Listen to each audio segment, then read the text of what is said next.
The next question, Sadaf Tawheed from India, presently living in Sydney, she asks, few years back we made a huge mistake of buying a house on loan which we will have to pay from next year. My heart is changed and I am a different person now, as far as following Islam is concerned, but this was not the case when I took the home loan. Kindly advise, what should I do now? Allah subhanahu wa ta'ala says in the glorious Quran in Surah Baqarah, chapter number 2, verse number 278 and 279. يا أيها الذين آمنوا اتقوا الله وذروا ما بقي من الربا إن كنتم مؤمنين فإن لم تفعلوا فأذنوا بحرب من الله ورسوله. That, O you who believe, fear Allah and give up your demands on riba if you are believers. For if you do not do so, be prepared that Allah and His Messenger will wage a war against you. Riba, it is a major sin. And according to Imam al-Dhahabi, he writes in his book Al-Kaba'ir, that is the major sins, and he mentions riba and he lists it as the major sin. This is the gravity of the sin of riba. And the lowest category of riba is as if you are doing zina with your mother. This is how great and grievous this sin is. We need to abstain from it. Now, as you have asked the question that you had taken this home loan, now your life has changed, I would request you that you take a loan from an Islamic bank and repay this loan.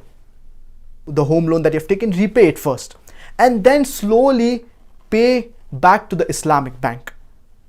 You should verify that the Islamic bank is on the guidelines of Sharia and it does not have riba. Then slowly you repay to this Islamic bank. So this is the first thing that you can do. The second thing that you can do is, and anyone who's taken a loan from a conventional bank that involves an interest, what he can do is that he can pay it from the zakat money if the person is poor, because one category is the debtors. So this is the solution, and after this you should ask for sincere repentance from Allah subhanahu wa ta'ala. In fact, moment you realize what you have done is wrong, you should ask sincere repentance from Allah subhanahu wa ta'ala. And you should make a resolution that you will not do it again. Allah subhanahu wa ta'ala says in the glorious Quran in Surah Hud, chapter number 11, verse number 114. Innal hasanat yudhibna sayyi'at. For good deeds, they take away evil deeds. The more good deeds you do, the more it will eradicate your evil deeds. Try to do as many good deeds as possible. It will eradicate your evil deeds.